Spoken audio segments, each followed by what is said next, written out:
Salut tout le monde les gens. Bon bah pour ceux qui connaissent ma tête, tant pis pour eux, et puis pour ceux qui la connaissaient pas, eh ben exceptionnellement vous la verrez. De toute façon c'est pas ça qu'il va falloir regarder, c'est plutôt ce qui va se passer un petit peu plus bas par là, puisque je vais vous présenter aujourd'hui le petit boîtier de chez Meros.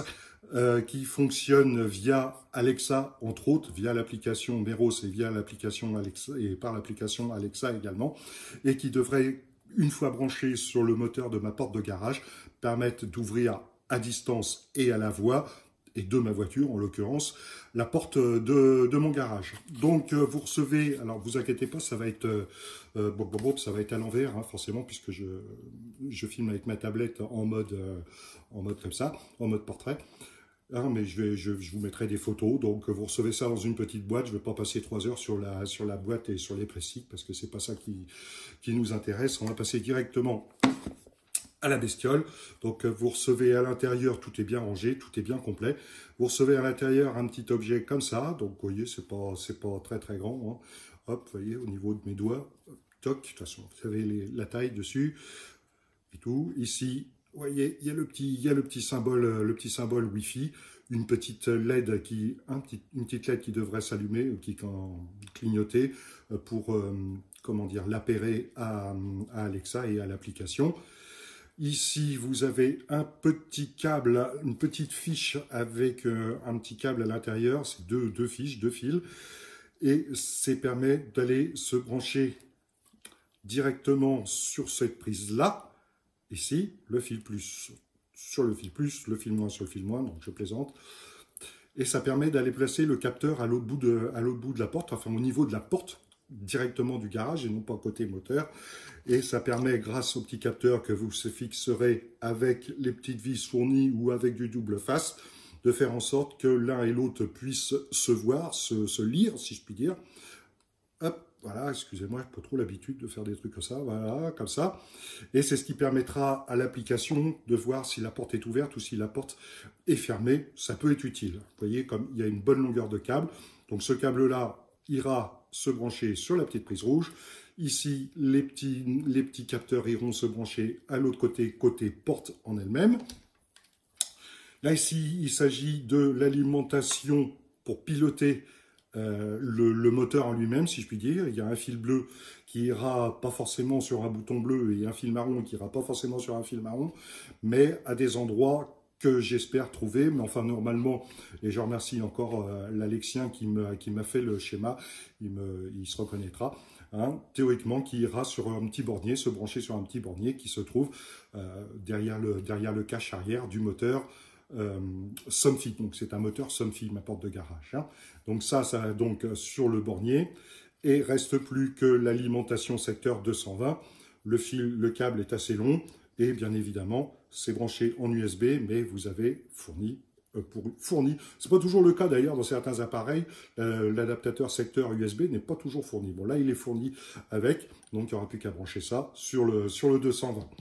Il y a aussi un petit, bon, dans le sachet, il y a un petit collier Colson, les petites vis pour fixer les capteurs, et puis le double face. Théoriquement il y a ça, bon, le mode d'emploi, hein, bon, ça a l'air d'être assez propre, bien expliqué et bien complet. Hop, voilà.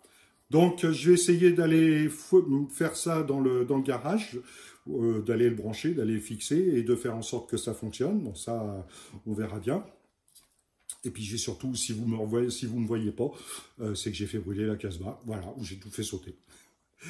Allez, à plus tard, dans le garage, côté moteur Somfy de ma porte. Bientôt. Ciao, ciao. Eh bien, me revoilà. Donc, suite à l'installation du petit boîtier Meros sur le moteur Somfy de la porte de mon garage. Donc, comme vous pouvez le constater, le fil marron, le fil bleu sont branchés sur le bornier du moteur, bien évidemment.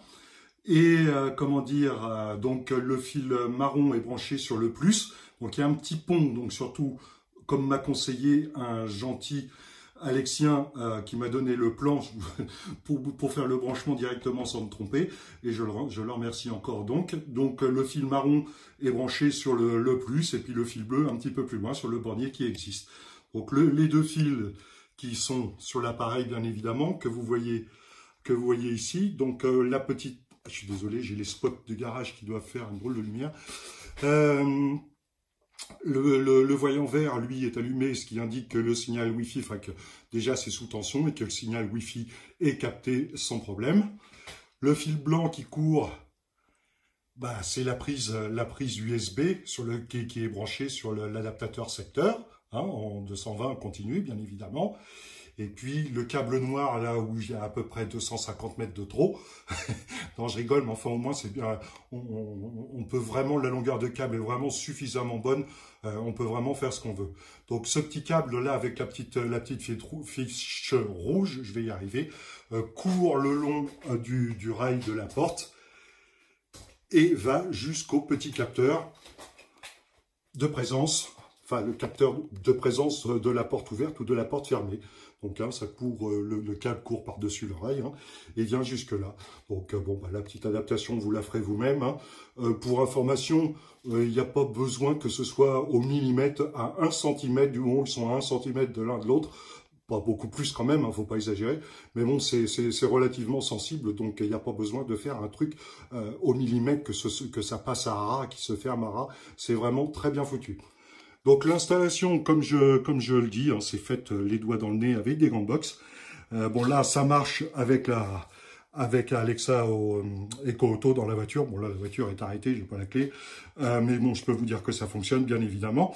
Moi, j'ai un EcoFlex qui est ici. Donc il suffit de lui dire d'ouvrir le portail ou n'importe quoi, enfin selon comment vous l'avez appelé vous, hein, puisque vous avez le choix de le nommer comme vous voulez, bien évidemment.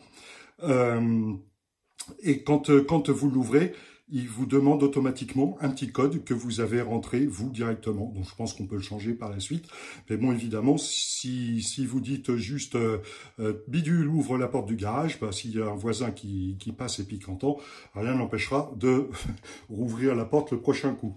Donc, l'idéal, évidemment, c'est de dire discrètement le code ou d'appuyer sur le bouton quand vous êtes là. Moi, c'est vraiment pour le faire depuis la voiture. Hein. Donc, il vous demande le code. Et puis vous rentrez le code, enfin vous lui parlez, vous lui dites le code et normalement ça fonctionne. On essaye. Alexa, ouvre le portail. Quel est votre code vocal pour portail garage?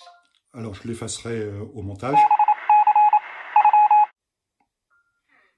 Je ne sais pas. Trop tard. Alexa, ouvre la porte du garage. Quel est votre code vocal pour portail garage? Vous avez entendu, ça fait clic, clic, clic. Et vous dit que la porte est ouverte, ou du moins qu'elle est en train de s'ouvrir. Donc vous voyez, ça fonctionne parfaitement bien. Bon là, j'ai parlé entre deux, donc forcément, elle n'a pas compris du premier coup, mais normalement, elle comprend du premier coup, hein, quand vous articulez, que vous ne faites pas comme moi. Donc la porte, c'est ouverte, pas de souci. Et de la voiture ou d'ailleurs, ou toujours par le bouton, hein, Alexa, ferme le portail garage.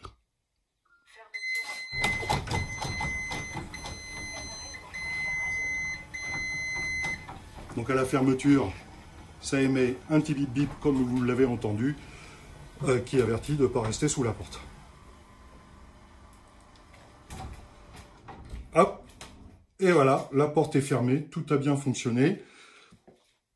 Donc, bah écoutez, si moi je le mets, tout le monde est capable de le mettre. C'est vraiment très facile d'utilité, de branchement et tout. C'est dommage de s'en passer. Alors bon, moi c'est Somfy, hein, je l'ai fait sur Somfy. Je suppose qu'il y a plein de modèles de portes sur lesquelles on peut le faire. De ce côté-là, il ne doit pas y avoir de problème. Hein. Ça, il faudra demander aux Alexiens, mais bon, normalement, il n'y a pas de raison que ça fonctionne que sur les moteurs Somfy. Voilà, donc je vous avais promis un petit retour. Le retour est fait. Franchement, encore une fois, bon, je ne sais pas combien de temps ça va durer, mais à faire. Bon, le plus long est de passer les câbles, évidemment. Alexa, allume les spots garage. D'accord. Dans le noir. Et comment dire? Je sais plus ce que j'étais en train de dire. Oui, le plus long, c'est de passer les câbles plus ou moins proprement. Voilà, bon, vous faites juste attention que ça risque pas de se prendre dans la chaîne, si c'est une chaîne, ou dans la courroie, comme moi, si c'est une courroie. Je vous souhaite plein de bonnes choses, à nouveau, et à bientôt pour de prochaines aventures. Ciao, ciao! Voilà, bon, bah, juste un petit mot pour la conclusion sur ce petit appareil, hein. Tout fonctionne bien, vraiment le montage se fait nickel. Je vous dis, j'ai même pas eu besoin d'ouvrir le mode d'emploi. Il a suffi que je suive sur l'application Meros, il l'a reconnu tout de suite. J'ai suivi les indications. Il vous dit de mettre le fil rouge sur le fil rouge, le fil vert sur le fil vert. Et puis bah je vais aussi dire que j'ai vu qu'il y avait la prise pour la batterie. Donc j'ai commandé la batterie sur Amazon qui va se connecter sur sur mon moteur hein, de Somfy et qui va permettre en cas de coupure de courant de pouvoir m'ouvrir quand même, le mec qui reste feignant jusqu'au bout, tu sais qu'il ne veut pas ouvrir la porte manuellement. Donc en cas de coupure de courant par exemple, bah, je pourrais en fonction, bon, peut-être pas 70 fois, mais enfin 2-3 fois, je pourrais toujours avec la batterie qui prendra le relais en cas de coupure de courant, donc ouvrir et fermer la porte à la voix, tout simplement. Voilà. Donc vraiment, si vous hésitiez ou quoi que ce soit, bon, moi j'ai fait l'installation, encore une fois, perso pour Somfy, donc je ne peux pas donner bien évidemment d'indication pour les autres moteurs. Enfin, pour le moteur que vous avez vu dans ma vidéo précédente, franchement, nickel, pile poil. Je vous ferai un petit retour sur le même topic, hein, puisque la batterie n'a pas à voir avec Alexa directement, mais je vous ferai voir que la batterie se met parfaitement bien aussi sur l'appareil, et puis que ça doit recharger quand il y a du courant, et fournir de l'électricité quand il n'y en a plus pour ouvrir et fermer la porte. Merci de m'avoir écouté, très bonne soirée, très bonne nuit, très bon réveil. À bientôt tout le monde les gens, à la prochaine.